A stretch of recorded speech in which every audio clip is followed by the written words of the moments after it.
அப்போ சொல்லப்பா இதை சாப்பாடு எப்படி பழைய மீன் கறியோட சாப்பிடும். மீன் அந்த குழம்பு இருக்கு எல்லாம் கறியோட சாப்பிட்றேன். நிச்சயமா போகிறேன். நான் தோசையும் போட்டு அப்பத்தையும் போட்டு என்ன வச்சு வீடியோ கொடுத்து நான் வேலை செய்கிறேன். என்ன கஷ்டப்படுத்தி கொண்டிருக்கு. நெய் தோசை நல்லா இருக்குல்ல? நெய் தோசை. ஆனால் நெய் இல்லை. ஏன்னா ஒன்னொரு எண்ணெய் விட்டுதான். எப்படி மீன் குழம்பு நல்லா இருக்கு. மீன் குழம்பு கண்டிக்கு எப்பயும் பழைய மீன் குழம்பு எப்பவும் ருசி. என்னப்பா பழைய எல்லாம் பழைய சாமான் நல்ல ருசி தான். பழைய வச்சு சாப்பிடுவோம். ஊரில் பழஞ்சோறு சாப்பிடுவோம். அப்படிதான் வடையில் போட்டா சாப்பிடுவாங்க. எப்படி இருக்காங்க எடுத்த வச்சு சொல்லப்படா ருசிச்சுட்டு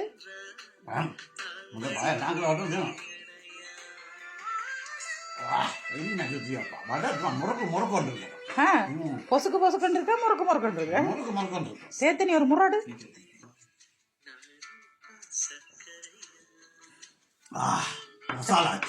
நல்லா இருக்கு. சொல்லி வேலை அந்த மாதிரி செமையா அட்டகாசமா இருக்குது. இதமா பதமா ரதமா செமையா அந்த மாதிரி அட்டகாசமா இருக்கு.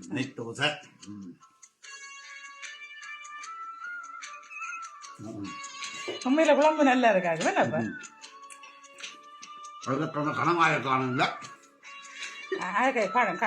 கறி சமைச்சா அந்த கணவாய் ஆளுகளை மட்டும் இங்க குத்தி குத்தி தின்றதுக்கு இங்க எங்களோட வீட்டுல ஒரு ஆளை வளர்க்குறோம் நாங்க.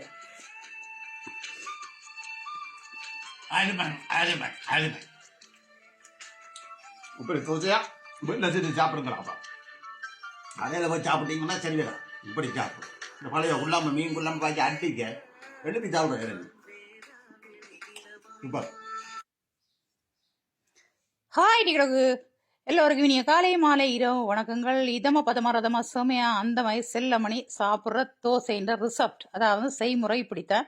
நான் ஒரு 2 சுண்டு வெள்ளைப்பச்சி அரிசிக்கு எல்லாம் ஓரளவு கையளவுக்கு விளங்கிட்டு, ஒரு கையளவுக்கு பொட்டுக்கடலை, மைசூர் பருப்பு, வெந்தயம், கடலைப்பருப்பு, உளுந்து, பயத்தம்பருப்பு, இந்த கஜு முந்திரி பருப்பு, கொஞ்சம் இஞ்சி ஒரு துண்டு, பெருங்காயம், மற்றது இதில் 3 தேங்காய் இளநி இதெல்லாம் போட்டு நல்லா இது ஊறினா அப்புறம் கிரைண்டரில் பசுந்தா அந்த மாதிரி பட்டு போல் நெய் போல் அரைச்சிட்டு இந்த இளநீ விட்டு தான் அரைப்பேன் விளங்கிட்டேன். அரைச்சிட்டு புளிக்க வைக்கணும் விளங்கிட்டேன். இங்கே பார்த்துங்க புளிக்க வச்சு நான் இரவு போல் செஞ்சினான். இது விடியத்தான் செல்லமணிக்கு அந்த மாதிரி செமையாக தோசை சுட்டு கொடுத்தனான். இங்கே பாருங்க அந்த மாதிரி நெய் மாதிரி இருக்குது. ஏன்னு சொன்னால் இது எல்லா தானியங்களும் போடைக்க செமையாக இருக்கும். அந்த மாதிரி அட்டகாசமாக இருக்கும். இந்த தோசை நல்ல வாசனையும் அடிக்கும். நீங்கள் கிரைண்டரில் அரைக்க இஞ்சியை மில்லிசா சீவி போட்டு கிரைண்டருக்குள்ள போடுங்க. அந்த மாதிரி இதமா பதமா ரதமா செமையா அந்த மாதிரி அட்டகாசமா சுவையான ஒரு தோசை. கிழமையில 2 தரம் இப்படி நீங்க சுட்டு புள்ள குட்டிகளுக்கு அல்லது உங்களோட வீட்டுக்காரருக்கு கொடுங்க விளங்கிட்டு. இது செல்லமணிக்கு பிடித்த தோசை. நான் இதுக்குள்ள தாளிச்சு போடுவேன் விளங்கிட்டு. இந்த கடுகு, இந்த சின்ன பெருஞ்சீரகம், கொஞ்சம் கருவேப்பிலை, உள்ள பட்டை சட்டை கொட்டையெல்லாம் போட்டு தாளிப்பேன். நீங்கள் அங்கே ஊரில் கருவேப்பிலை இருந்தால் நல்லா உருவி போடுங்க. இங்கே ஜெர்மனியில் எனக்கு கருவேப்பிலை தட்டுப்பாடு. அதனுடைய நான் கருவேப்பிலையை பதிலாக கொத்தமல்லி தலை போட்டேன்னா, நீங்கள் நல்ல சின்ன வெங்காயம், செத்த மிளகாய், பெருஞ்சீரகம், கடுகு எல்லாம் நல்லபடியாக தாளிச்சிட்டு கொஞ்சம் நெய் விட்டு தாளிங்க. நெய் அல்லது நல்லெண்ணெய் விட்டு தாளிங்க. வாசனை தோசை சுடைக்கு நல்ல வாசனையாக இருக்குது. இதை தாளிச்சிட்டு அந்த மாவுக்கு கொட்டுங்க. நான் என்ன சொன்னால் கொத்தமல்லி தலை இருந்தது, அந்த கொத்தமல்லி தலையை கொஞ்சம் சின்ன சின்ன வெட்டிட்டு அதை அதுக்குள்ள போட்டுட்டு அவளை தூக்கி மாவுக்குள்ளே கலக்கி விட்டேன் விளங்கிட்டு. தோசை அந்த மாதிரி இருக்கும். நல்ல செமையாக இருக்கும் விளங்கிட்டு. சும்மாவே நீங்கள் வெறும் தோசையை அப்படியே பிச்சு கொண்டே சாப்பிடலாம். ஏன்னு சொன்னால் எல்லா தானியங்களும் அதுக்குள்ளே இருக்குது. மற்ற சத்தும் விளங்கிட்டு. நாங்கள் எல்லாத்துலேயும் கொஞ்சம் கொஞ்சம் கொஞ்சம் ஒரு கை அளவு போட்டிங்களா நல்ல செமையாக இருக்கும், வாசனையாக இருக்கும். இருக்கிற ஆக்கள் போடுங்க, இல்லாட்டி தனி உளுந்தும் அரிசியும் போட்டு நீங்கள் நோமலாக சுடுற மாதிரி சுடுங்க. ஒன்றும் தானியங்கள் ஒன்றுமே இல்லையதுன்னா சும்மா நோமலாக சுடுங்க. சும்மா பச்சை மாவுலேயும் சுடலாம் விளங்கிச்சு. அதாவது அமெரிக்கன் பச்சை மாவு இருக்குல்ல, அதுலேயும் தோசை சுடலாம். தோசைகள் பலவிதம். ஆனபடினால நல்ல இதமாக பதமாக ரதமாக செமையாக பார்த்தீங்களா நெய் மாதிரி கிடக்கு தோசை விளங்கிச்சு. சுட்டு சாப்பிட சொல்லி வேலையில். ஆனால் நிறைய வெங்காயம் போடுங்க.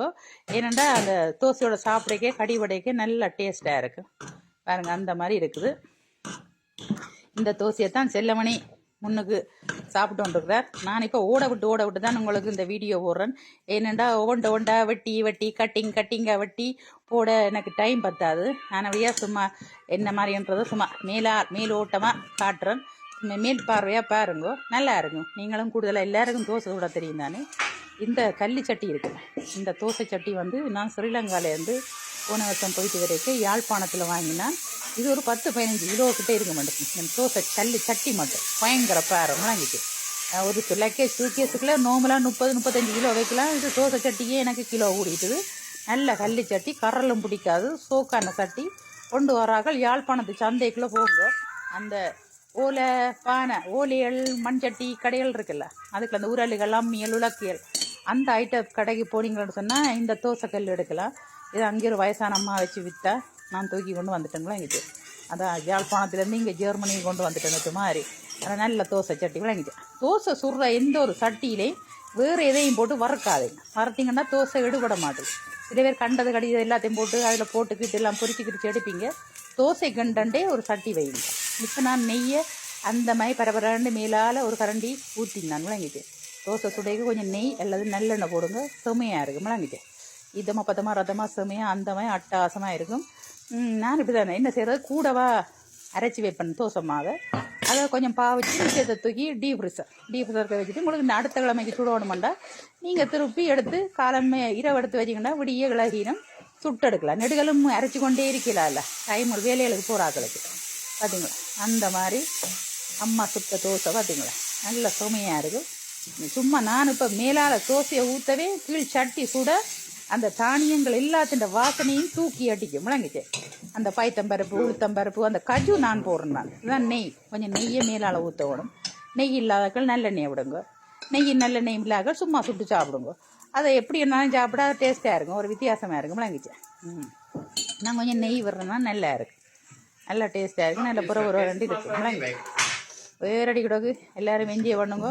நானும் மண்டைக்கு செல்ல மணிக்கு நல்ல ஒரு தோசை, நல்ல உளுந்து வடை, நல்ல ஒரு தேங்காய் சட்னி, சம்பல் எல்லாம் ரெடி பண்ணி சாப்பிட்ட தோசையை தான் இப்போ நான் உங்களுக்கு சுட்டு காட்டுறேன். பார்த்தீங்க சுட சாப்பிடுவோம்.